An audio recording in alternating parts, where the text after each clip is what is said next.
almoço, lanche da tarde, o jantar e um lanchezinho antes de dormir. E o lanche da madrugada, quando você acordava com fome, né, Davi?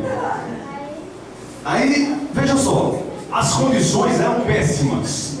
Você não tinha higiene, não tomava banho, não tinha espaço para fazer o asseio dos dejetos, dos excrementos, daquilo que era produzido quando se comia. Então, durante 60 dias, 55 dos 100 morriam desidratados, de fome, doentes, e eram jogados ao mar. E jogando, morria, joga no mar, joga no mar, joga no mar. Então, de cada 100, 45 chegavam vivos. É um número pesado, que o nosso querido Laurentino Gomes diz: 45, joga no mar, joga no mar.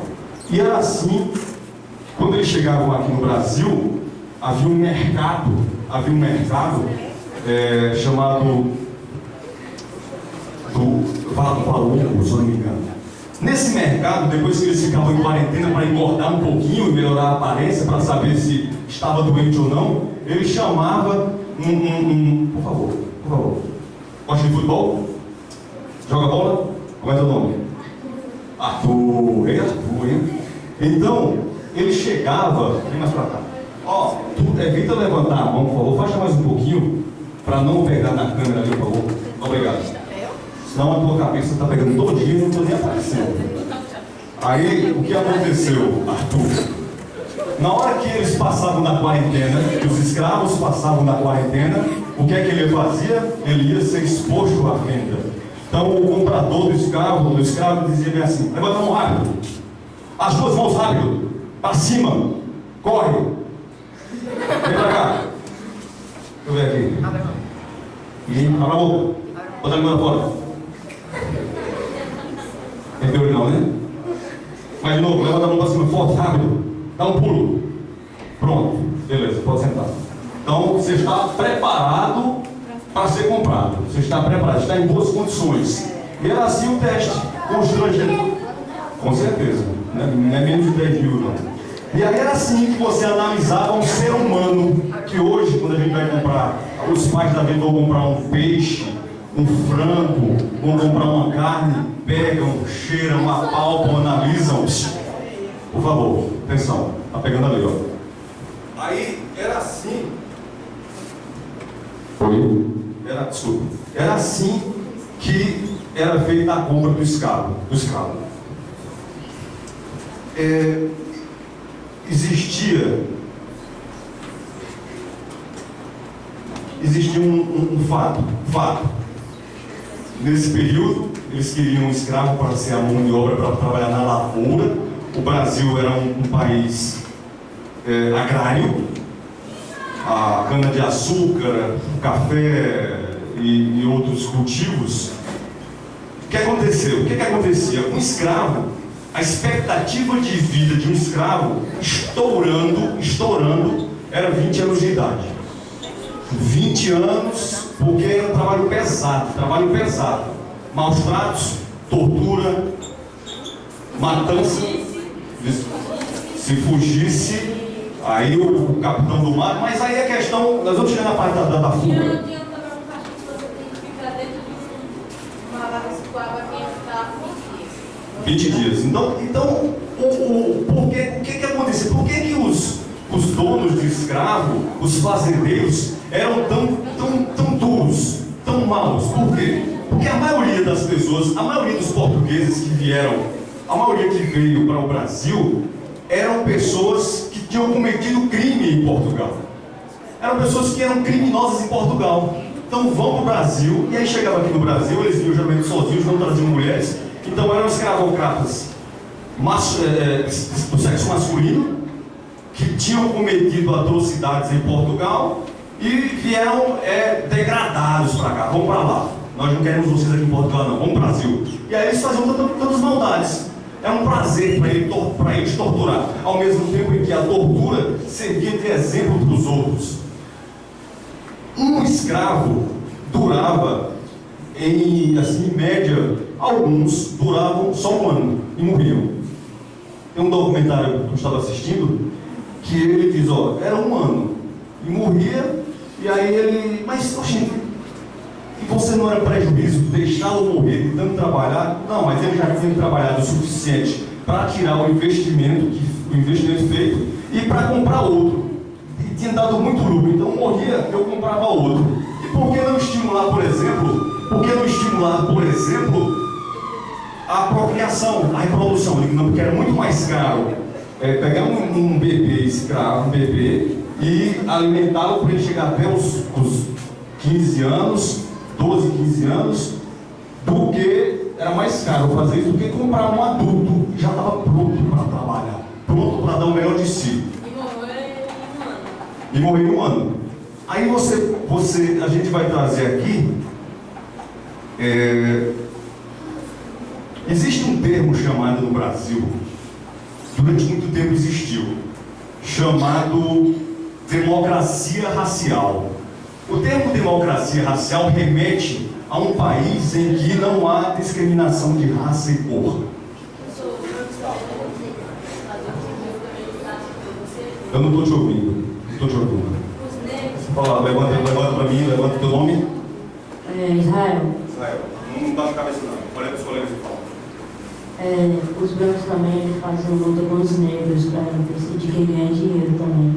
Sim, luta, por que não? Por que não? Diversão. Com certeza. Então eu vou fazer o seguinte, eu anotei aqui para vocês algumas datas importantes até a gente chegar no dia 25, último. O Brasil foi descoberto em 1500, 22 de abril de 1500. A partir de 1530 começou-se a exploração do trabalho escravo. Em 4 de setembro de 1850 foi criada a Lei Eusébio de Queiroz, que proibia o tráfico de escravos para o Brasil. Lei Eusébio de Queiroz, em 1850. Mas nós já tínhamos aí mais de 300, de 1530 até 1850, nós temos aí 320 anos de escravidão. 320 anos. Nós tivemos 1822. Em 1822 nós tivemos a proclamação da independência. Proclamação, sente direito, por favor. Sente direito, todo mundo senta direito. A postura, existe uma coisa chamada de ergonomia, que nós precisamos adotar na nossa vida uma postura para que não tenhamos problemas com a coluna quando nós estivermos um pouquinho mais velhos. Então sentem-se direito, mostrem que vocês sentem direito. Então sentem-se direito, estou observando vocês todos, estou observando. Em 1822 aconteceu a proclamação da independência, mas nada mudou com relação à escravidão. Em 1871 foi criada a Lei do Ventre Livre. A Lei do Ventre Livre, o que era? Lei do Ventre Livre? Lei do Ventre Livre?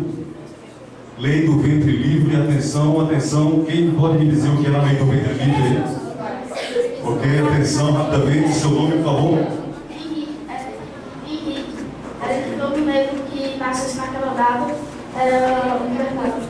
Ok, então a lei do ventre, o que é o ventre? É a barriga da mãe, a mulher que está esperando o bebê. O bebê que nascesse, nasceria livre, só que sua mãe continuaria escrava. Se a mãe é escrava e tem um bebê, o bebê vai ficar com quem? Com a mãe escrava, sobre os cuidados e sobre as rédeas do dono do escravo, da dona da escrava. Então, foi uma lei que não serviu para nada, apenas para tentar agradar algumas pessoas que queriam dizer assim, não, ó, nós estamos fazendo algo em prol da escravidão. Então, a lei do ventre livre serviu para isso. Depois da lei do ventre livre, criaram em 1884, aliás, desculpe, nós tivemos a lei do ventre livre em 71. Em 1884, nós tivemos, aqui no Ceará, no dia 25 de março, a abolição da escravidão que aconteceu na cidade de Acarabe, que depois foi mudada para retenção. Inclusive, o poder, o prédio do Poder Executivo da Assembleia aqui no estado do Ceará, chama-se Palácio da Abolição, em homenagem a essa data em que o Ceará foi o primeiro estado, 4 anos antes de todo o país declarar a abolição da escravidão. Foi o Ceará que fez isso em 1884. Em 1885 foi criada a lei do sexagenário. O que é a lei do sexagenário aí que está atrás? Quem poderia dizer aí? A lei do sexagenário. Ok, que libertava os escravos. Seu nome? James acabou de dizer que escravos que tivessem completado 60 anos ou mais, 65, estariam libertos. Mas qual era a expectativa de vida do escravo? 20 anos. Tem alguns que trabalhavam em outras áreas sem tanto peso, sem tanta judiação, poderiam chegar numa idade um pouco mais avançada, mas também foi uma lei utilizada para fazer com que a gente passasse a mão na cabeça dos abolicionistas e dissessem: estamos fazendo a nossa parte em prol da escravidão para que ela acabe. Também não serviria de nada. No dia 13 de maio de 1888, nossa querida princesa Isabel, ela que merece ser canonizada, assinou a Lei Áurea. Ela assinou a Lei Áurea. E um ano depois, foi declarada a proclamação da República, porque o pessoal estava chateado, a monarquia tirou os meus escravos, então não quero mais monarquia, quero República. Tira rei, tira princesa e vamos para o presidente. Outro fato interessante: abolição 1888. Alguém tem uma caneta aí, uma caneta de papel? Atenção, eu quero 1951 menos 1888. Rápido aí. 1951 menos 1888. Sim. Ninguém tem papel, caneta aí? 1951 menos 1888. É fácil, não precisa nem fazer soma não.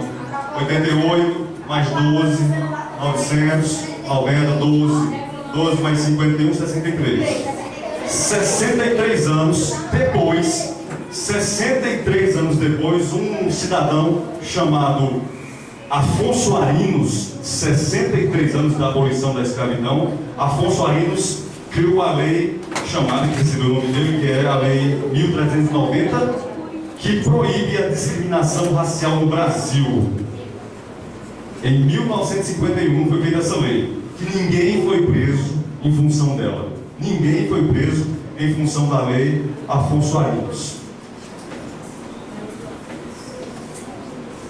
Em 5 de janeiro de 1989, na sequência da nossa Constituição de 88, foi decretado crime as ações, a Lei 7.716, de 89, define os crimes resultantes de preconceito de raça e cor, etnia, religião ou procedência nacional. Em resumo, calma, antes do resumo, nós temos a lei. Essa lei é interessante, ó. Em 2003, apenas em 2003, foi que se tornou obrigatório o ensino sobre a história e cultura afro-brasileira, e trata e cria, atenção, apenas em 2003 foi tornado obrigado incluir no currículo e alterar a LDB de 96, incluindo no currículo a obrigatoriedade de se falar sobre a história e da cultura afro-brasileira. E também nessa lei ele cita o dia 20 de novembro como o dia da consciência negra. 20 de novembro, dia da consciência negra. Aí eu pergunto a vocês, por que o dia 20 de novembro foi considerado o dia da consciência negra? Alguém sabe dizer aí? Porque a morte do escravidão. Aí, quem foi que falou? Ah, rapaz, esta Áxia é uma potência. Veja só. Além da mãe dela ter lido, ela também leu, parece, viu o livro. Então, Zumbi de Palmares foi um negro que fugiu, ele se rebelou, que ele sofreu maus tratos e fugiu para o Quilombo de Palmares. Conseguiu fugir para Quilombo de Palmares e lá ele se tornou um grande líder. Você estava aí, cara? Desde quando você está aí? Desde sempre, né? De vez em quando bota a cabecinha, que eu lhe deu. Bota a cabecinha. Aí, ele bota a cabecinha como ninguém. Parabéns. Aí, ó. Então, dizem, relatos que Zumbi de Palmares foi morto no dia 20 de novembro de 1695. Nós temos Zumbi de Palmares. Mais pertinho, a gente anda sobre isso? Mais recentemente, no dia 10 do 11 de 2011, foi instituído o dia de Zumbi de Palmares e da consciência negra, porque a lei anterior, de 2003, não falava em zumbi, falava só no dia da consciência negra. E aí a de 2011 fala que é o dia 20 de novembro, fica considerado dia da consciência, dia de zumbi e da consciência negra. E no dia 1º de dezembro de 2011, foi aprovada e publicada uma emenda constitucional no Ceará, de autoria de Lula Moraes, em 6 de dezembro de 2011, criando o feriado de 25 de março. Por esse motivo, foi feriado essa semana, porque em 2011 foi criado o feriado em homenagem à Data Magna que deu ao Ceará a alcunha de Terra da Luz. Não é porque o sol ou porque é iluminado, não. Em função do dia 25 de março de 1884, nós abolimos a escravidão e por isso recebemos a alcunha de Terra da Luz, em função da liberdade que foi dada aos escravos. José é uma potência. O que é que eu quero dizer para vocês? O que é que eu quero dizer para vocês, alunos aqui do Autêntico, nessa nossa conversa, nessa manhã gostosa aqui na região do Cariri? Nós temos uma história, inclusive na cidade de Redenção, Antiga Carape, foi criada uma faculdade chamada Unilab. E o que é a Unilab? A Unilab é uma universidade que tem alunos brasileiros e africanos estudando no Brasil como uma forma de corrigir alguns erros. Então, atualmente, os africanos não vêm para o Brasil para serem escravos. Eles vêm para estudar na cidade de Redenção, Antiga Carape. Foi a primeira cidade, a cidade de onde se aboliu a escravidão no Ceará. Minha mãe era professora universitária, na aula dela tinha vários africanos. Que bom, que bom. Porque essa interação, então, qual é o resumo? Qual é o resumo desse nosso momento aqui?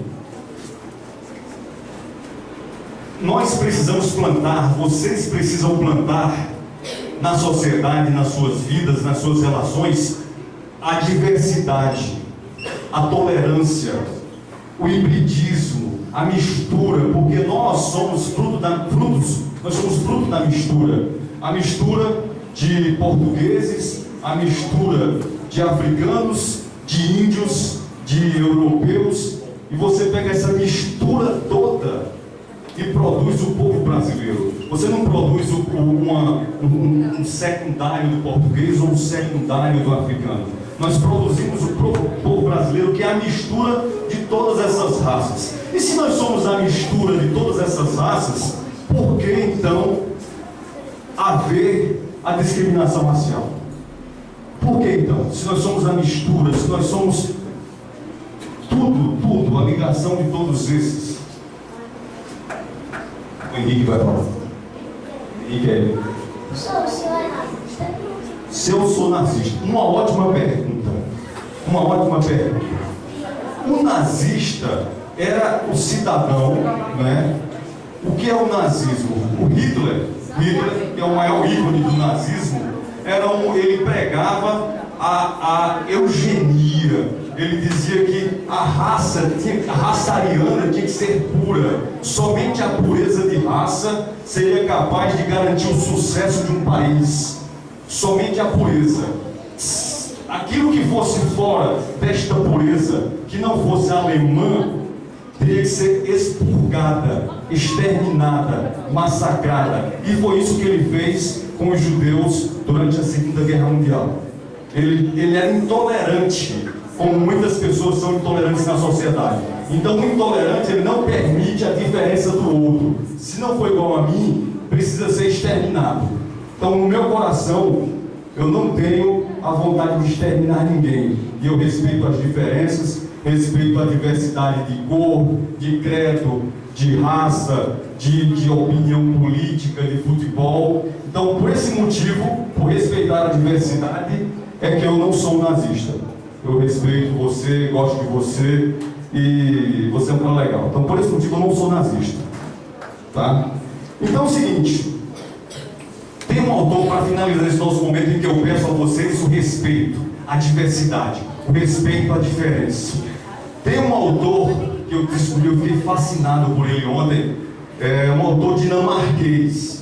Eu acho legal quando você se prepara para uma palestra e você começa a pesquisar coisas e se deparar com histórias bacaníssimas, belíssimas.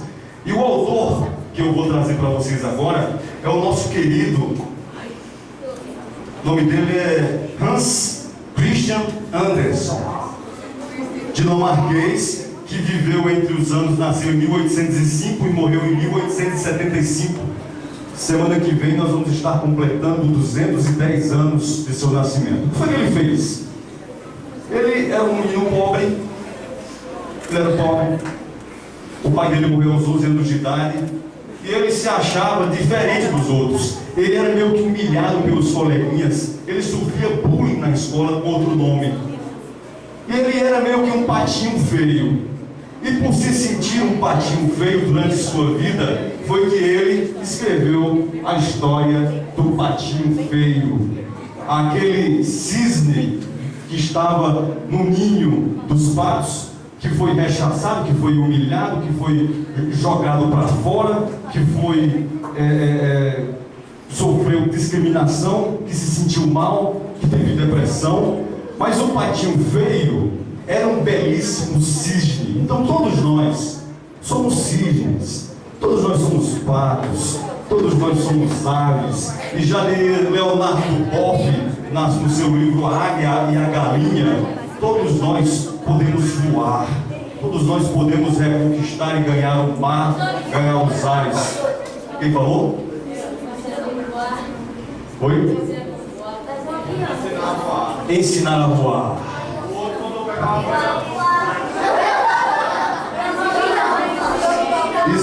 Existe um escritor, ele era um escritor que infelizmente faleceu ano passado, chamado Rubem Alves. E Rubem Alves tem um texto chamado, ele dizia, gaiolas ele diz assim: há escolas que são asas e há escolas que são gaiolas. Escolas que são gaiolas, elas não ensinam os pássaros a voar, elas mantêm os pássaros presos para que eles fiquem perto delas, fiquem perto da escola. E a escola que é asa é aquela escola que ensina a pessoa a duvidar, a questionar, a instigar, a se manter inquieto e a dizer assim: eu quero saber por quê, por quê e por quê.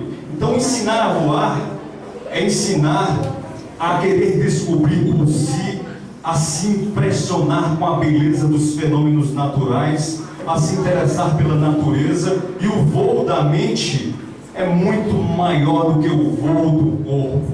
Então é isso que eu peço a vocês: voem com a mente, viu? A mente.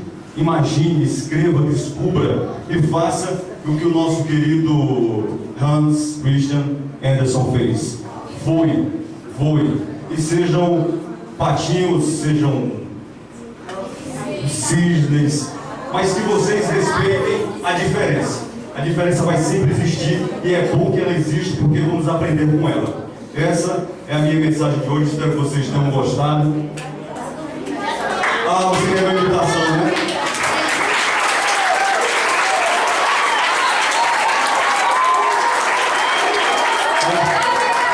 Tem uma imitação, eu vou imitar três pessoas aqui.